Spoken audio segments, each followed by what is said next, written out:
Um rendimento mensal de 1,5% ao mês, mais de 20% ao ano. Por que esses fiagros estão pagando tão bem? Será que isso é sustentável? Será que é uma bolha? Uma pirâmide? Ou o famoso conto do vigário? É sobre isso que nós vamos falar no vídeo de hoje.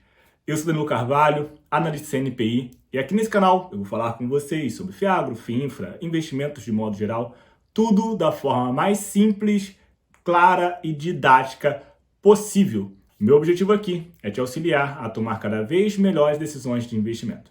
Então, se você gosta desse tipo de assunto, já se inscreve nesse canal e ativa o sininho de notificações para que você possa ser avisado todas as vezes que tiver vídeo novo aqui no canal. E você que já é um inscrito, você já sabe, curte esse vídeo, já dá largada na confiança, porque sabe que a gente só faz conteúdo de qualidade por aqui. Além disso, também quero te convidar a me seguir pelo Instagram, caso você ainda não me siga.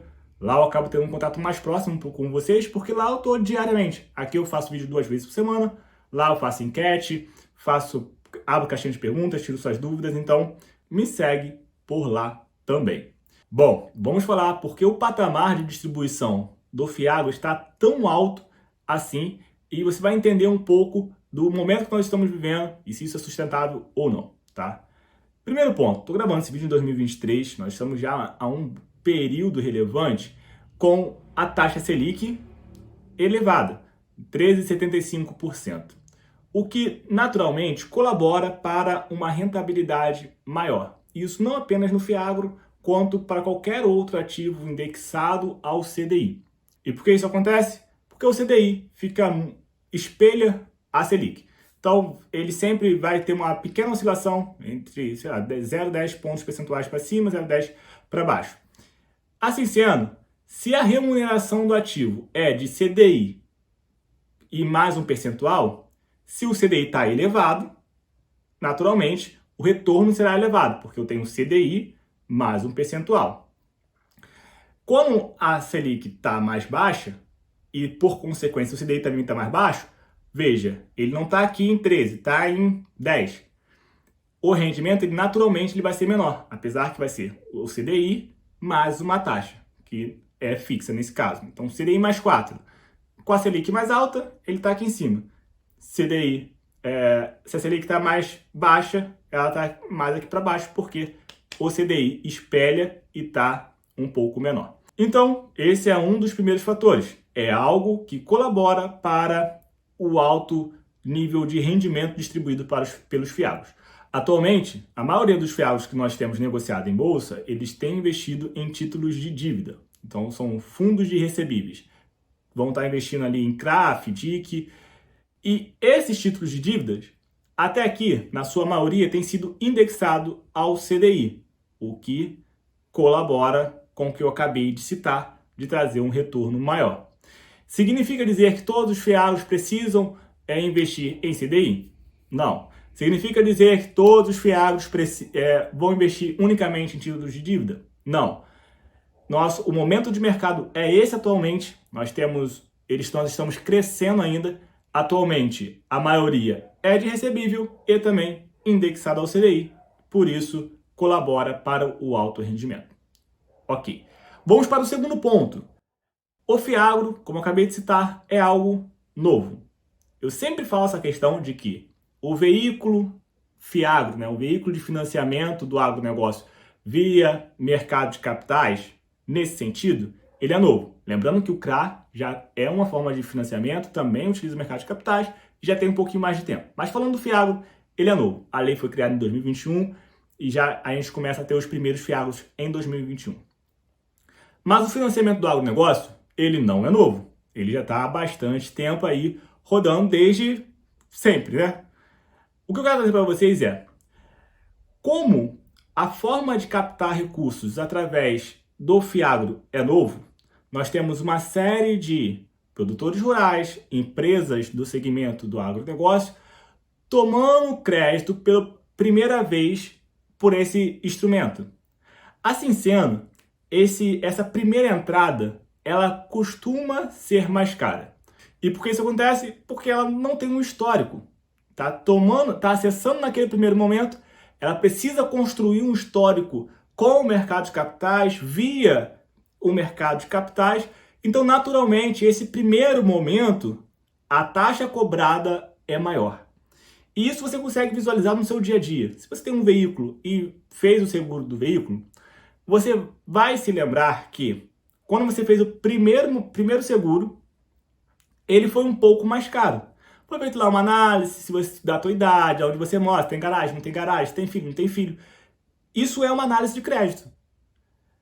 E à medida que você vai respondendo perguntas, é criado um perfil para você e dado um preço. No primeiro ano, ele tende a ser mais caro, porque tem uma taxa, não tem risco, histórico e assim vai. No segundo ano, quando você vai renovar, na maioria das vezes, você vai ver que você vai ter uma redução no seu seguro. Por quê? Na tua pólice de seguro. Porque você já tem um histórico. Isso, né, também vai depender bastante. Então, você fez ali um seguro durante um ano, não utilizou reboque, não utilizou chaveiro reserva, não utilizou nenhum dos serviços que estavam disponíveis para você.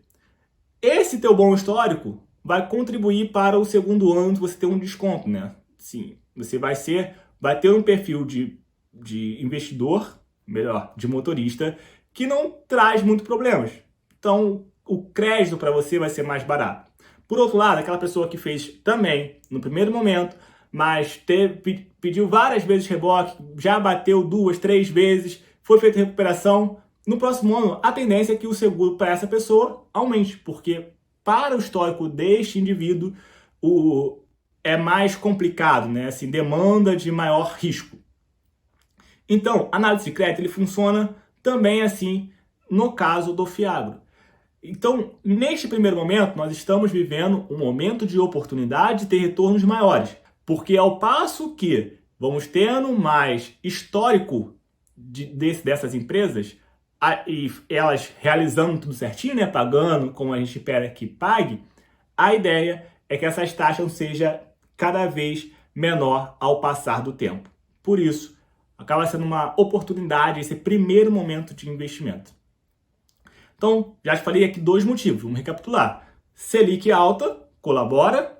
Segundo ponto, entrantes. Novos entrantes, taxas exigidas maiores por falta de histórico, que eu acabei de citar. Vamos para uma outra questão. Mas antes de eu falar desse terceiro ponto que eleva esse patamar de rendimento dos fiados, eu quero mais uma vez te convidar, se você ainda não é um inscrito, se inscreva nesse canal. Você sabe que boa parte, mais de 50% das pessoas que assistem no canal não se inscreve. Então, me ajuda, me dá essa força, se inscreve no canal, ativa o sininho de notificações. E se você caiu aqui de paraquedas, lá no início, eu só falei para quem já me conhece, curtir o vídeo. Mas se você está aqui até agora, você está curtindo esse vídeo, então clica também no botão de curtir para que mais pessoas entendam e consigam ter acesso a esse tipo de conteúdo. Tudo bem? Bom, vamos dar continuidade. O terceiro ponto. O terceiro ponto é a questão de oferta e demanda. Isso é fundamento. Eu sempre falo aqui com bastante frequência sobre a importância de entender fundamentos. Oferta e demanda é fundamento. Hoje nós temos uma demanda por crédito muito maior. Temos muitas mais empresas, produtores, precisando de crédito do que fundos para fornecer esse crédito. Assim sendo, é natural que, neste primeiro momento, como eu tenho um número menor de opções, eu tenha também que pagar uma taxa um pouco maior. À medida que a indústria de fiagro vai crescendo, a gente vai tendo outros fundos imobiliários, fundos imobiliários não, outros fiagros, essa taxa tende a reduzir. A taxa que a gente vai buscar ali com o produtor, com a empresa do segmento do agronegócio, ela tende a reduzir porque vai ter mais oferta de recurso para eles. Então, esse é um terceiro fator. E isso olhando para o produtor rural e um pouquinho olhando para nós como investidores. Hoje, uma grande reclamação, né, que a gente encontra, e com razão, é o preço da taxa de performance e da taxa de administração dos fiagros. Né? Às vezes a taxa de performance a régua é muito baixa. Não que eu seja contra, e eu acredito que muitas pessoas não são contra taxa de performance, mas tem enxergado que a régua está um pouco baixa. Então, tem fundo que está 10% do que seria o CDI. Pô, mas CDI por CDI, eu consigo CDI, né? Eu boto ali em um CDB 100% de liquidez diária, ok. Se eu boto por um que não tem liquidez diária, pronto, já bateu 100% de CDI. Então não é uma performance, uma grande performance. Qualquer pessoa que não seja profissional do mercado conseguiria realizar esse feito. Apesar de ser mais desafiador, porque é um segmento mais recente, o pessoal do mercado de capitais ainda está aprendendo sobre algumas questões do produtor rural. Alguns produtores rurais não têm uma governança muito boa, na verdade a maioria não tem, ainda precisa de algumas consultorias para se estruturar, e tudo isso demanda tempo, demanda mais equipe, mas ainda vejo que essa taxa de performance está com uma régua muito baixa. À medida que a gente começa a ter, a indústria vai crescendo e tendo outros players competindo, é possível que a gente veja essas taxas sendo melhores, adequadas. Ou seja, hoje a gente tem 30 fiagros. Quando a gente tiver 400, igual os fundos imobiliários, se esses 30 permanecerem nessa CDI mais 10% do que seria simplesmente o CDI, a gente vai ter outro fundo muito similar, com risco muito próximo, um investimento e time de gestão com experiência muito similar, fazendo o mesmo serviço, trazendo um retorno muito similar também, com uma taxa de performance muito menor. E aí fica aquela questão, se eu tenho essa oportunidade de se expor ao mesmo risco, pagando menos taxa e, por consequência, tendo retorno melhor, eu vou escolher esse daqui. E aí, esse fundo de cá vai olhar e falar, a gente tem que se ajustar porque a gente está perdendo clientes. E assim vai. Oferta e demanda também. Quarto e último ponto que eu gostaria de falar com vocês sobre fatos que contribuem para a alta taxa de rendimento dos fiagros. O tipo de série daquele recebível. Como eu falei, a maioria hoje está investindo em títulos de dívida. Dentro dos títulos de dívida, tem algumas classes. Classe sênior, mezanino, subordinado.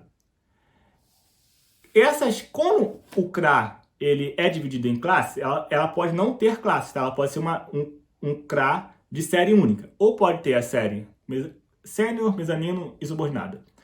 Nesse cenário, onde há uma divisão de séries, quem tem a série sênior, ele recebe, em caso de inadimplência, caso de vencimento antecipado, ele recebe primeiro toda a receita.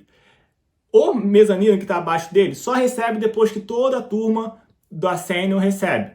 E a subordinado, por sua vez, só recebe depois que todos os investidores da cota mezanino recebem. Assim sendo, veja que o risco do subordinado é muito maior do que o risco do sênior. Porque se, por exemplo, a minha dívida era de 200 milhões, eu tenho 150 milhões para pagar. A sênior vai ser totalmente quitada, a mezanino eventualmente totalmente ou parcialmente, mas como eu não tenho dinheiro para pagar a dívida inteira, alguém vai ficar sem receber. E quem ficará? A série subordinada. E aí vem aquela questão de poder executar garantia ou não, se as garantias também chegam ao valor adequado, enfim. Isso já é uma questão para um outro vídeo.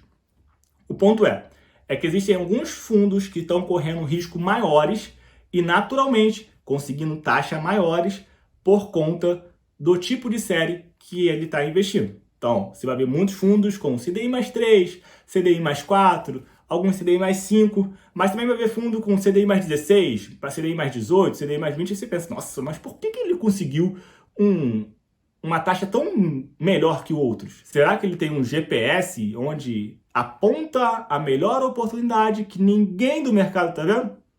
É pouco provável que isso ocorra. A realidade é que ele está tomando um risco maior. E por conta disso, se o risco é maior, eu preciso exigir um prêmio maior. Isso também é fundamento de relação risco-retorno. A gente pode deixar isso para um outro vídeo. Bom, eu espero que tenha ficado claro de entender um dos principais motivos da gente ter hoje o fiagro pagando rendimentos tão elevados. E, naturalmente, se você conseguiu entender isso, você entende também que, com o passar do tempo, é provável que esses rendimentos comecem a reduzir com o início do ciclo de corte de juros da Selic. Vai começar a reduzir.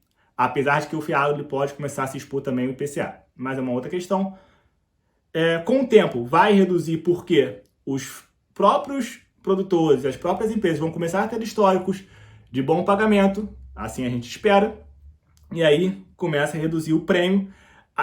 À medida que o tempo passe, também vamos ter mais fundos sendo negociados, assim sendo uma oferta de crédito maior, por consequência, também uma taxa menor. Então, a tendência é que nesse primeiro momento a gente realmente tenha patamares de rendimentos maiores. Não porque é uma bolha, não porque é uma pirâmide, e sim por conta desses fatores que eu acabei de citar para vocês. Eu espero realmente que esse conteúdo tenha te ajudado. Se te ajudou, compartilha isso com outras pessoas que também gostam desse tipo de assunto, gostam de saber fundamento, é extremamente importante. E deixa aqui no comentário o que você achou desse vídeo e também pode deixar algumas sugestões para outros vídeos que eu vou atender na medida do possível. Tudo bem? Mais uma vez, quero relembrá-lo, se você ainda não se inscreveu no canal, se inscreva, ative suas notificações. A gente faz live com certa frequência por aqui, com gestores de outros fundos, e isso com certeza vai te ajudar a entender melhor a tese de investimento, o mercado em si, como está sendo o comportamento de cada fundo que você já investe ou que você está pensando em investir. Então, ative as notificações também. E me siga lá no Instagram, tá aqui o @DaniloCarvalhoBR. Lá, como eu falei, a gente tem um contato muito próximo. E agora, a gente se vê no próximo vídeo. Até logo!